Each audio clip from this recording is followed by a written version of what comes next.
Good afternoon. I'm Stuart Green, the CEO of Zoo Digital. We also have just presented our interim results. In summary, we've demonstrated a very strong performance across all aspects of the business. We have a very kind of robust and growing pipeline of work ahead of us, and we've been able to report some very healthy financials, including a 68% growth in revenues, all organic. So I'd like to just take a few minutes to really take you through the business and help you kind of understand the way in which we operate, the markets in which we're focused, and what differentiates Zoo from its competition. So we provide services to organizations that create feature films and TV series. In fact, the TV aspect of this industry is far larger in terms of number of properties than feature films. And what we do for these organizations is help them essentially maximize the return on their investment of creating those programs by allowing them to distribute them all around the world. And there are two main aspects of that. Firstly, in order that these programs can be enjoyed by consumers in different countries, the content needs to be localized. So that's to say it needs to be translated into the local languages of those countries. And in entertainment, there are two different approaches that are taken for that. One is subtitling, where you have text that's overlaid on the screen. And the other is dubbing, where you use foreign language voices to replace the original voices of the screen actors. So one key aspect of our work is to do with localization, so taking it into those local languages. And the other aspect is doing the technical work that's necessary to prepare the packages of delivery that are then supplied to the various different digital distributors, which have now become the many routes to market. So 5 or 10 years ago, the home entertainment market was principally about DVD video. So if you had properties of these sorts and you want to sell them to consumers to watch in their homes, then you'd go out and manufacture a DVD video disc, and you'd sell it through retail, or you'd rent it through rental stores. So moving on to today, that landscape has been completely transformed by this revolution that's happened within this industry, brought about and enabled through the availability of broadband internet around the world, which in turn has led to the availability of a whole range of different digital services that are now available for consumers to watch this kind of content. Some of them are in the category of what's known as streaming video on demand services, where you pay a monthly subscription fee as a consumer, and you get to watch anything that's in that catalogue in your country. Another method, the other popular method, is called transaction video on demand, where you pay ostensibly in a similar way that you would if you were buying a DVD disc. You pay a fee, and that essentially gives you conceptually the ownership in that copy of that movie or TV series that you can then watch in perpetuity. So Zoo provides these services so that big content owners can take their properties, make them available to consumers all around the world.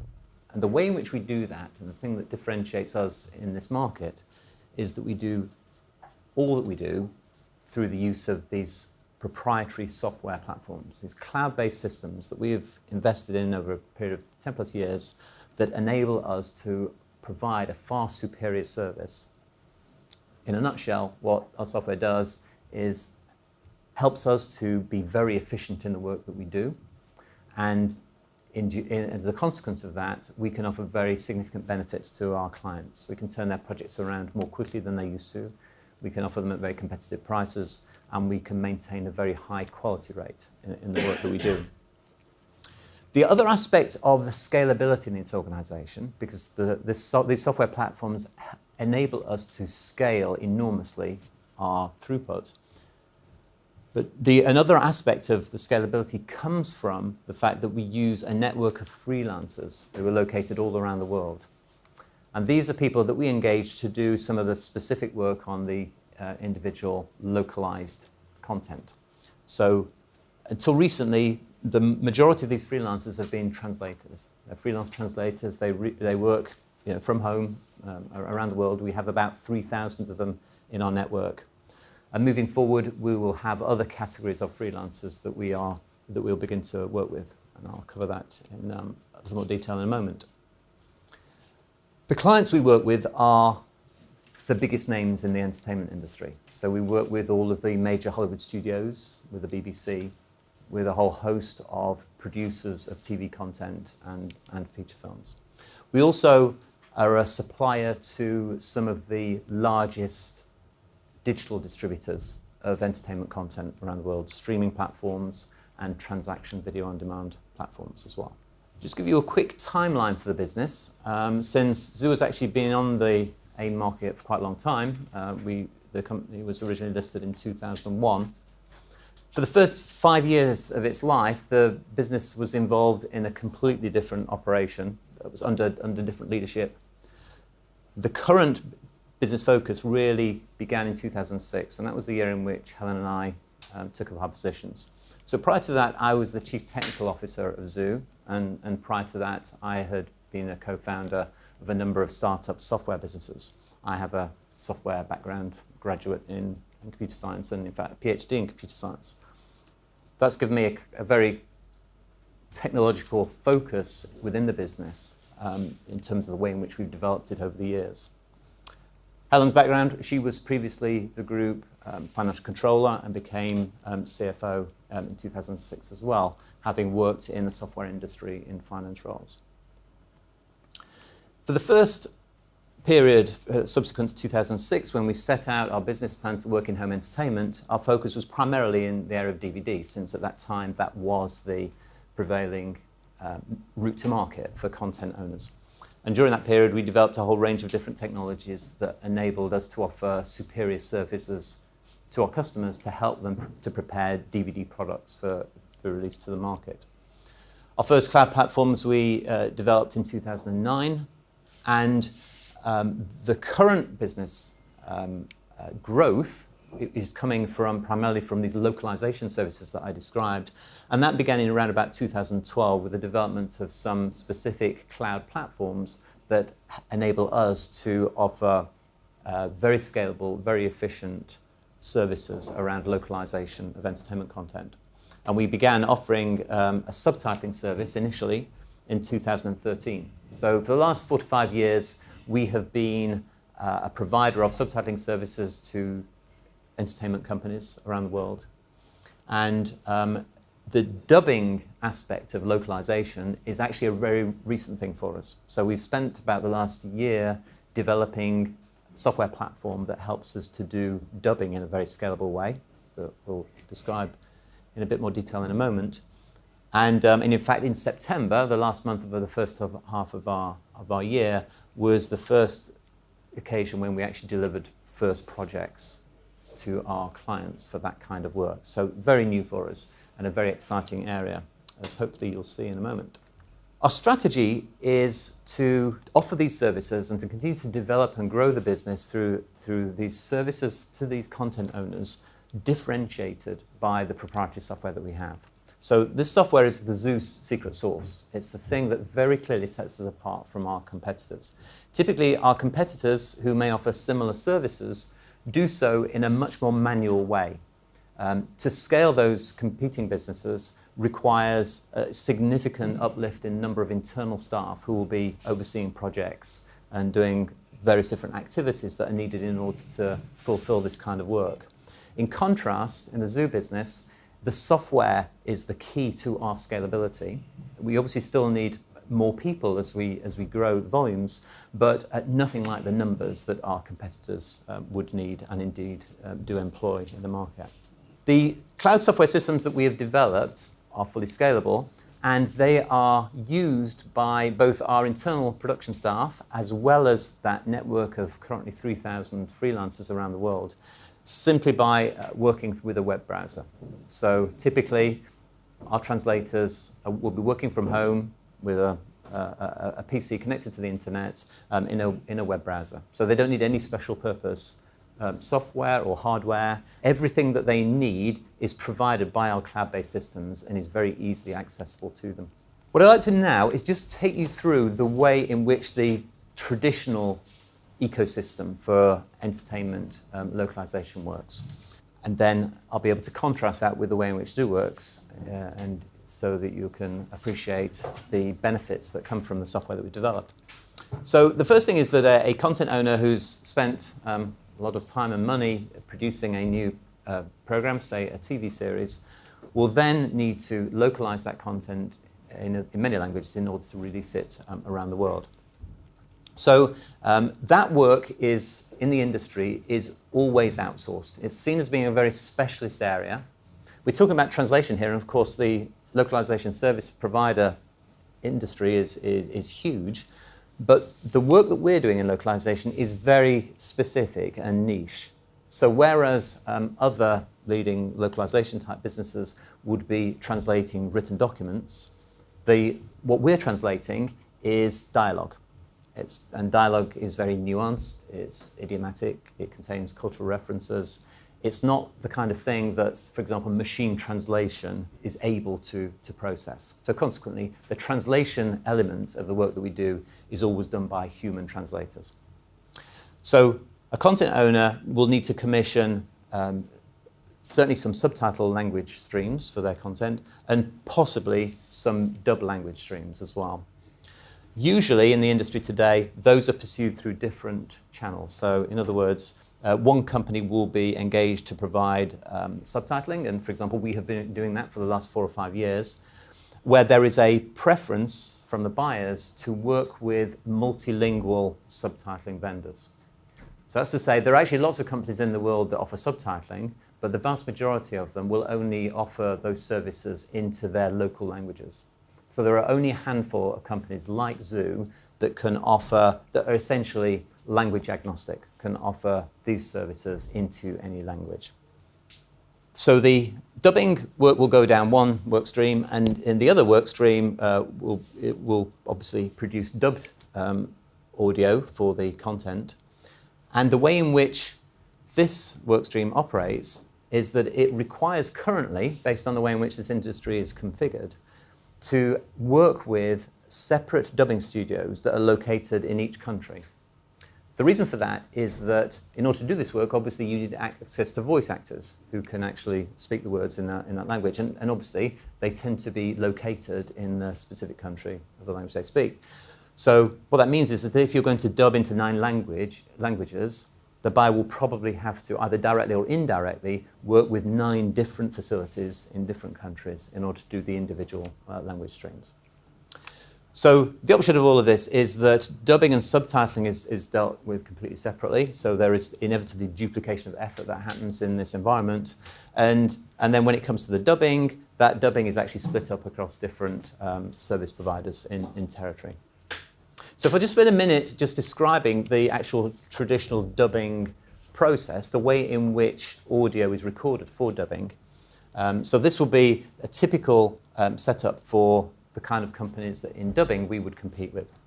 So first of all, these are very kind of bricks and mortar operations. So this is a physical dubbing studio in territory, say in Paris, doing French dubbing.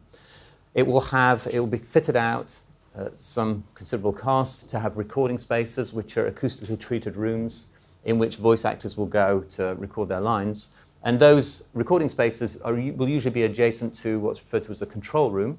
In that control room, there will be a sound engineer who's operating a mixing desk, a digital audio workstation, and is doing all the technical things needed in order to capture the recording from this voice actor.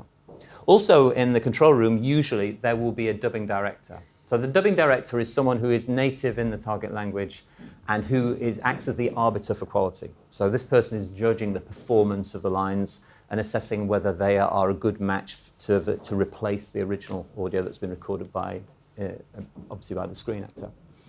So key characteristics of this then are that, very bricks and mortar operation, a physical space, constrained and limited by the capacity that it has. So if there are 3 recording rooms, that clearly places a finite limit on the amount of material that can be recorded in any period. It's quite labor intensive in terms of specialist expertise embodied within the sound engineer and a dubbing director who typically will be present throughout all the recording sessions. So quite a high head count to actually achieve this. So moving on then to our approach to this ecosystem. So the first thing is that what we have done in principle is taken certain aspects of that traditional workflow and virtualized it and implemented that in cloud software. So, for example, think of that sound engineer. What that sound engineer is doing during the recording session is locating the individual lines that are spoken. So they'll have reference to a script. We'll be identifying the individual lines in the video, queuing those up, playing them for the voice actor to see, and then recording each line so that the voice actor can then deliver that line. It can be captured. The way the voice actor works is that they have a printed script usually. So this sound engineer plays the clip of video so they can hear the original actor saying the line. So they'll take a look at their script that tells them how they're going to say it in their own language.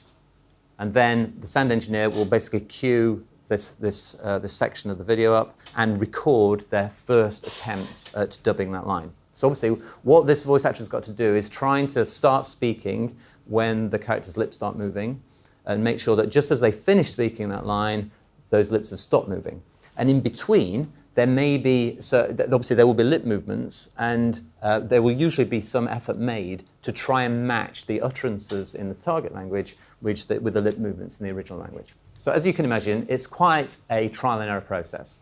So the voice actor will have a first go at it. It won't be right. So through a process of iterations, keep recording the same thing, eventually they'll get to a point where the dubbing director said, yeah, I'm happy with that now. So now we can move on to the next line. So this process will then be repeated for every line. So in our system, we virtualized the job of that sound engineer, that guy who's dealing with the recording. So that role, the mixing desk, the digital audio workstation are all embodied within our cloud-based systems. So we don't need that function in our workflow.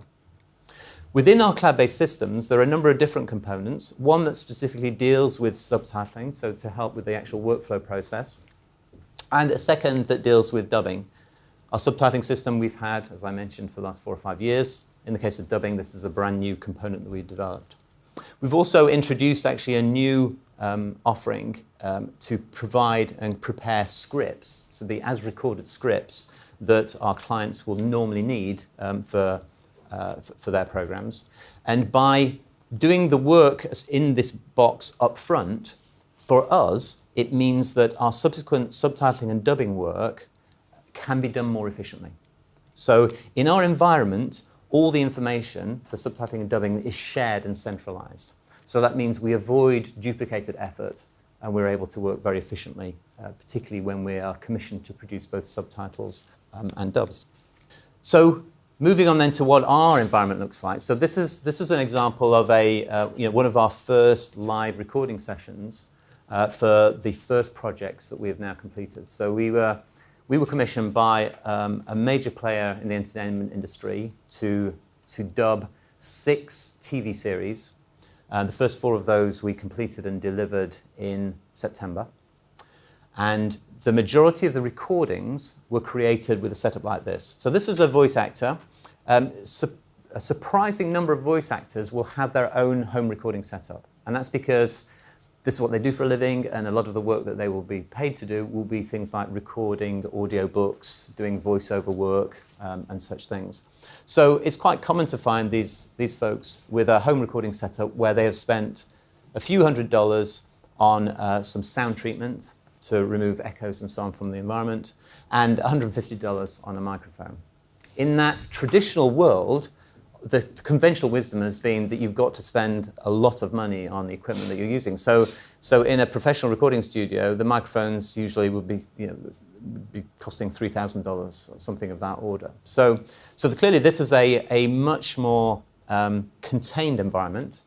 Clearly in this setting, when the voice actor is working from their own recording space, there is no need for all that infrastructure that exists within the traditional world, and therefore we can potentially optimize out completely the need to use any dedicated dubbing studios. But the way our software is written is such that if a client required us to use a particular recording space, then we would, of course, we would be able to do that. So in this setting, there is no recording engineer, there's no complex workstation. This voice actor will be using a PC. Again, all this information will be streamed into a web browser window. They'll have a USB microphone or similar plugged into their machine. And then the software itself will guide them through this process. And what they will see on screen when they do recordings is the video that's played to them. And beneath that video, there'll be karaoke-style words passing from right to left on the screen, and a line that indicates the point at which those words need to be spoken. We will have prepared those words in advance, and we will have adjusted and scaled the text so that words that need to be spoken quickly will be compressed, those that need to be spoken more slowly will be expanded, so that as they, at this continuous pace, as they pass over this line, the voice actor understands how they should be actually delivering the lines. ¿Tienes? ¿Te ha llegado? ¿No puedes alcanzarlo? What that means is that this voice actor can deliver these lines in far fewer takes than it would normally require in a conventional space, and usually to a much higher quality, because we can actually control exactly how those words are delivered during that time frame. So generally speaking, we can produce better quality. We can obviously produce it much more quickly. We can capitalize on the huge capacity that now exists to do this work. So it's no longer constrained by these physical spaces in territory. These folks are working from home, and therefore we have practically unlimited capacity to create these recordings. And the software is guiding the voice actor through this process, giving them feedback after each take that helps them to refine their delivery so that they can produce a very good result. So let me spend a moment now just talking about the market. As I said, this is a very kind of niche, specialized area, but in fact, it's an area in which there is a very significant spend. What I have here is some analysis of market size that comes from an organization called the Media and Entertainment Services Alliance, which is an independent industry group that went through an exercise to size this market. Specifically, this is the market that we are serving. The scope of their study actually was restricted to Europe, Middle East, and Africa. So what is not included on here is the market where there is expenditure in the Americas and in Asia, which in combination will also be very significant, but we just don't have any measure of that at the moment. So for the moment, what we're saying is that in EMEA, there's a $2 billion annual spend, that was in calendar 2016, on these services. And that this market is growing at a pace of more than 10% per year. The reason for that rapid growth in a market, obviously, which has been active for decades, is due to the proliferation of content through digital distribution platforms. So because there are these big names who are delivering these services to consumers, and they're able to operate internationally, the barriers to entry in new countries are falling away. So for a content owner, it's reaching territories that previously would have been inaccessible in the days of DVD is actually very easy. And consequently, that's giving rise to more content being localized, and for that localization to happen into more languages. As you can see, in terms of how that market is segmented, the two big pieces that we're focused on are subtitling and dubbing. Even though the majority of localization is done via subtitling, you'll see that dubbing is a much bigger segment. And the reason for that is the costs of dubbing are substantially higher than subtitling. So to take a program and to subtitle it and to dub it, typically you would be spending at least 10 times the amount to create the dub. And as a result, generally speaking, the studios have historically preferred to do subtitling whenever they can. So just a few words about growth in the business. In the period up until 2016, as I mentioned, much of the work that we were doing was still at that time linked to DVD products. And of course, DVDs were, and still are, sold on a very kind of seasonal cycle, around Thanksgiving and Christmas being the peak buying periods. And so consequently, in our industry, preparation of those kinds of products inevitably has that same seasonality. So consequently, given that our year begins April, our first half in the past has always been quite a bit stronger than second. We reversed that trend in 2017, as you can see, saw a second half which had built on the first. And the reason for that is due to the very rapid growth of these localization services that we offer now, that don't have that kind of seasonal characteristic. There's no real seasonality in the demand for this localized content that we see. For the half year that we've just completed, as you'll see, a very significant uplift in revenues achieved in that period. So in our interim results, we picked out a few key highlights to illustrate the progress that we've made over this last 6-month period. Firstly, as I mentioned, we launched this dubbing service for the first time. We've won some industry accolades, so they're two of the biggest trade shows into which our business falls. We were successful in winning awards in both cases for innovation. We've successfully completed the first dubbing projects for a global entertainment client. That client has been delighted with the results that we've produced, and they've confirmed that the quality of those results is indistinguishable from what they have been used to receiving when they commission the traditional dubbing studios to do this kind of work. As I mentioned, we also launched a cloud-powered scripting service so that we now can offer services to our clients on their behalf to prepare scripts for recorded programs, which is kind of an ancillary service that we're now able to offer. For a long time, we've had some client concentration just due to the kind of a legacy in the business and the fact that in the past so much of it has been DVD related, and actually much of that business was linked to a single client. So in this first half, that client concentration has fallen to 28% compared with 47% in the equivalent prior year period. And our expectation is that that will fall further going forward. We retain the software as our competitive advantage, and therefore it makes no sense for us to license these software systems to our competitors. But we do have a program to select and work with what we call our affiliate partners. And for the moment, we have these partners in emerging markets, particularly Asia and the Middle East. What these affiliates do is use our software, we train them and we provide them with our software systems so that they can use those systems to serve their local clients in territory. They will pay us a bit of licensing income for that privilege, but importantly for us, they provide us with feet on the ground, a presence in those countries, which can be very helpful to us as we go to recruit more voice actors, more translators, and more dubbing directors. They also act for us as like an outsourced capability so that we can overflow work to them when the need arises. And then finally, in this first half year, we've made a new appointment to the board, a non-executive appointment. So the board now consists of 5 individuals, 3 executives, 2 independents. Mickey Cleaver joined the board, who was formerly the CFO of Sportec and with a background in the media industry. Okay, so financial highlights. So revenue up 63%, huge, as Stuart says, huge increase in revenue. That's all organic growth, and that is all in the area of the localisation that Stuart's described. And as he said, we're very, very early in the dubbing process. We've only just released our tool. So the bulk of that increase is through the subtitling revenue that we've got. EBITDA up 34%.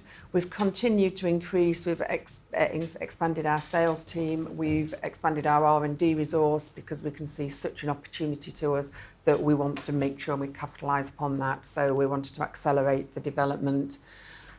Earlier in the year, we did a fundraising, which really cleared up the balance sheet and gave us the working cap that we needed so that we could actually really tackle this market in the way that we wanted to. And through that, the net debt, yes, we raised cash and we capitalised some loans that were on the balance sheet. We have a convertible loan note that part of that was capitalised, and we also had a loan in from Stuart that was capitalised. The statement, that looks fairly busy. So just a few highlights. You can see that huge increase in turnover. So just to tell you a couple of the things behind that, we have legacy business, some software licensing and some digital packaging work. There's around about $4 million. We report in dollars because almost all our revenue's in dollars. There's about $4 million in both years on that, and that we see has been relatively flat going forward. And the subtitling revenue, we did 7.4 million in the current year compared to 3.5 in the previous half year. And we did 1.7 million of dubbing in the first half as well. So that is clearly huge expansion in the turnover. We think our P&L is probably a little bit confusing how we're currently presenting it, because until now we've always included all of the staff costs within the operating expenses. And as we perform these services for clients that Stuart's described, then clearly a huge amount of those costs will be variable. So although we can do everything with a lot less staff than our competitors, we still have staff to do that. So actually the underlying operating expense, if I was to move it up above the line, then I would be showing a fairly consistent OPEX. I'm working on about 7.5 million OPEX a year to cover, and then the rest of it is within the cost of sales. The gross margin has reduced between the 2 years, but that is completely down to the sales mix because the legacy business is high margin, but we have the external cost of sales for dubbing and for the subtitling. And we too get R&D tax credits and have been receiving repayments from them. Key highlight on the balance sheet, really, clearly a much improved position compared to the year end in March following the fundraising. Trade receivables jumps out as being enormous, but that is purely down to the increase in trade. There's nothing in there that I'm concerned about, so that's just this snapshot as at the end of September, and that's working its way through. And to point out that the borrowings, that is the convertible loan note. We've got 2.5 million sterling in a convertible loan note. It's owned by the major shareholders, the biggest being Herald and Stuart, and it's 7.5% coupon, 48p conversion price, and it will mature in 2020. Cash flow. We're generating cash, but we're not showing it because of that huge increase in debtors. So again, nothing that we're concerned about. We have enough working cap to run the business. We have an invoice financing facility as well. So we've got cash at our disposal, but we've also got that facility to dip in and out of should we need it, just to match the trades. So in summary, and just to give an outlook for the business, the first thing I would say is that our second half has begun well. We have a strong pipeline in subtitling. That pipeline is growing on a monthly basis. And we also have a fantastic opportunity ahead of us in dubbing. I have to say that at the moment, because we're at the early stages of this, we are being very measured about the rate at which we take on new work for dubbing in these early months. So for the remainder of this year, the amount of work that we will process will probably keep, contain at a level that we are absolutely certain we have the capacity to accommodate, whilst we are simultaneously recruiting these voice actors and dubbing directors and others that we will need in due course in order to scale that business up. One of the very exciting things about this proposition for dubbing is that for the first time, we will be able to offer a truly multilingual dubbing solution, and that has never before existed in the industry. What that means is that we will become very attractive, a very convenient supplier of those services for buyers who won't have to go to the trouble of placing work with multiple different organisations. In addition to that, we will also be able to offer the subtitling work for the same content. And in fact, the first titles that we've processed with Zoo Dubs, what the client required were 9 dub languages for this content and 24 subtitle languages. So we were able to take that entire project and process it in record time for the client, who is now delighted with the results. In these early days of dubbing, we are, as you might imagine, being super cautious in the work that we're doing. The very last thing we want to do is to overpromise and underdeliver to our clients. So we are checking everything very thoroughly. There are certain aspects of our process that we're doing manually now that in due course will be automated. So our expectation is that the net margins that we see from dubbing will improve quite considerably from where we are operating today as we move into future periods. The actual operational gearing in the business, we would expect that to really start to become evident in our next year of trading through to March 19. We're very prudent in our cost management and ensuring that that's always in line with our growth that we're seeing and with the working capital that we have available to us. And finally, we're very confident in being able to meet the full year expectations in the market. Thank you. When the operational gearing kicks in, what sort of margin levels do you think are achievable? Go ahead, Helen. The margins that we make on after the direct internal costs on both subtitling and dubbing are around about 30% at that level, and then we're aiming in the very short term to be getting towards 15% EBITDA margin, and some of the directors' options are based on that metric. Can you say something about winning with, or your distribution, how you get more clients? Is it contracted with studios or like, Netflix or whatever? So your route to market, I guess. Okay, so essentially the route to market for us is basically direct sales efforts into the key buyers in the studios. So, for the big buyers, for example, the Hollywood studios, they have departments whose job it is to essentially manage the outsourcing of this kind of work.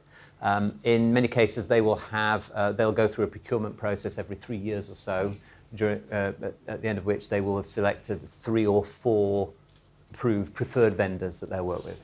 And out of that framework agreement, which sets out a rate card, then subsequently work is placed with us through the operators within that studio division who are just putting that work out. So for us then, having secured a client and been selected as an approved or preferred vendor, it becomes an account management function for us to ensure that we receive a good proportion of that work. Presumably you can, given your software solution, you can undercut the competition.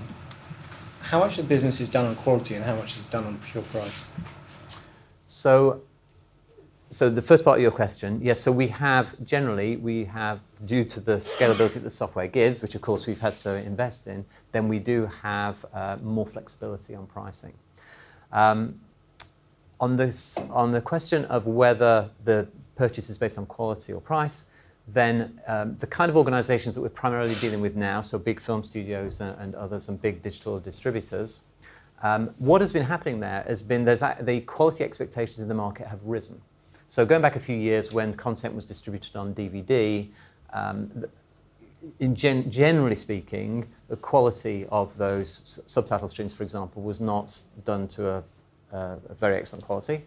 And now, digital streaming services, such as the one you mentioned, are setting the bar high in terms of quality. That's actually given rise to some reversal in pricing in the market, in that the buyers now, if they are targeting those distribution platforms, they know that their content must reach higher standards. To reach those higher standards clearly requires more work than they may have been paying for previously. So actually prices have risen on average in order to serve those kinds of markets. So I would say that there is a quality standard that must be met, and so the buyers are working with organisations who demonstrably can meet those quality standards. And then, if you look at your existing relationships on the framework solutions, or whatever you want to call it, how many of them are you on in terms of the majors, and how many of them can you get yourself onto, both in subtitling and dubbing? Are you missing from any of the big ones at the moment? So we're doing work for example, to some degree or other for all of the major studios. At the moment, we are a preferred vendor for 3 of them, and that cycle for those 3 came up last year. So last year we basically were selected by them. There are 2 of the others at various stages of going through that similar process now, and we are in the frame for being considered for that. In terms of other major buyers, a number of the modest number, probably 3 or 4 of the streaming services and transaction video on demand services have their own programs for preferred vendors, and we are again amongst the few who are chosen to work with them on that kind of content. And in terms of what we find is when we are first working with a customer, they tend to start quite small, they're quite cautious, and then it builds. So even though we are with these listed as approved vendors for these people, there's still a huge amount to go at. There's still a huge opportunity for growth. You asked about dubbing, and obviously we're at a much earlier stage there, and obviously are pacing ourselves at the moment anyway.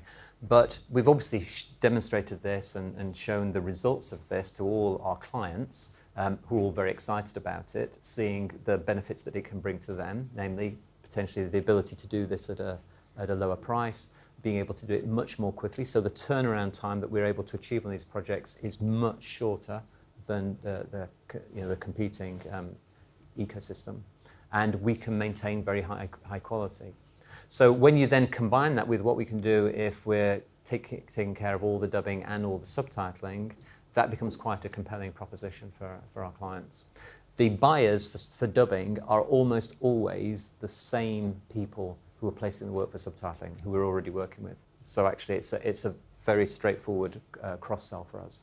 To what extent is your solution unique, and how much sort of time advantage do you have on the competition? So in subtitling, there are some cloud software tools out there that provide a capability so that you can actually do the job of subtitling itself in a browser window. Our subtitling solution is essentially an end-to-end production pipeline capability. So that capability that exists in some other third-party systems that I mentioned is just one component of our bigger ecosystem. So essentially what our systems will do will be to automatically manage, project manage these projects as they come in, as the orders are placed by clients into the systems. They will automatically progress those through all the way to completion, thereby dramatically reducing the kind of human time that would normally be spent in other competing businesses to actually manage those as they go through. In terms of your coverage of the content providers, is that a global coverage you have? You have lots of salespeople going to certain areas where the content is more prolific? Right. So we have, so our commercial team is, the sales biz dev team is about 7 people currently, 2 of them in the UK, the rest are in the US. About 90% of our revenue is actually generated out of the US. So many of the big buyers we've focused on so far have been US based. We have obviously a growing customer base now in the UK and Europe. Essentially the clients that are particularly interesting to us are those who will commission localization across many languages. And they tend to be, and the bulk of the work that we do is actually for original English material that's going from English into other languages. That said, we do some work where the original language may be something else, and then we're translating it into English as well as other languages too. So I was thinking that, for instance, India has a great sort of this Bollywood industry. Yeah. Are you covering those as content providers? So we have affiliates in India. So typically they would be pursuing local content producers in that territory and fulfilling their orders using our systems, and in that case we will be receiving an income from that affiliate that is related to that work. On dubbing, which seems to me like the big opportunity, are you having to be cheaper than the current competition, or is the speed of execution enough for them to change? If you're going to make a serious inroad into that, into that $1.4 billion. Okay, our expectation is that we will offer. We're completely transparent with our clients, which is another thing that differentiates us from our competitors, and we make it very clear to them how we're going about doing this. And obviously, we need them to be comfortable about the approach that we're taking, so they understand that we will almost certainly have, in some cases, quite significantly lower operational costs of actually fulfilling that work than the traditional approach. And so they will reasonably expect us to share with them some of those benefits. So our working assumption is that we will price the projects kind of below the kind of prevailing market rates for those services, yet still be able to offer equivalent or better quality, turn those projects around more quickly. I mean, how much below are we talking? It's a function of, I'd say double-digit percentage points. Could you explain a bit to me a bit more? I'm not sure I understand how widespread you are yet, because you've been able to give us figures for EMEA, you say you can't give us figures for the US, okay, you can't give us figures for Asia, and particularly for Asia, how much business have you been doing in Asia, and how do you do it? You said you have an affiliate in India. What about the rest of Asia? Okay, so just to make sure I'm really clear about this. I think there are two things here.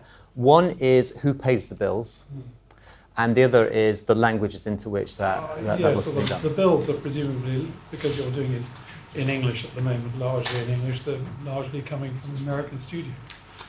But I really wanted to know more about how much they're actually getting you to do in Asia, or in Asian languages. They are a standard part of the, we offer these services into 50 plus languages. So you have lots of actors in Asia as well. So at the moment, we have translators in those countries. We're at a much earlier stage with dubbing. So we're just in the process of essentially building out that network of voice actors.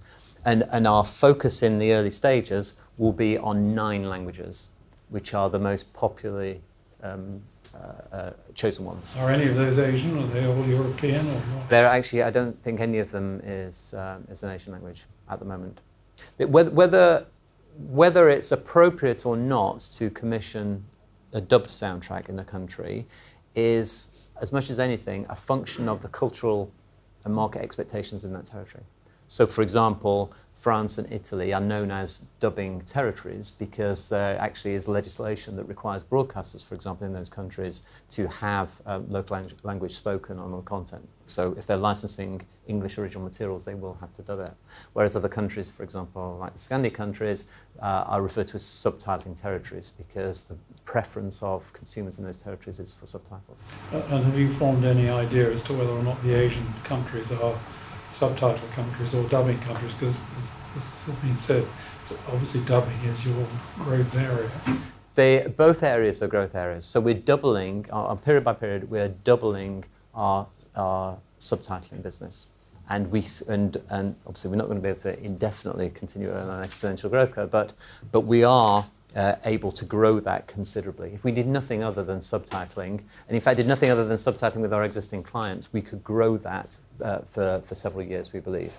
I think dubbing is just a whole new substantial opportunity given the size of the billable amounts for a project there compared with subtitling. And where do you expect your dubbing future to be for the next few years? My expectation is that we will build out this our international network. So we'll get, a year from now, we'll have voice actors in all of the countries into which we're having dubs commissioned.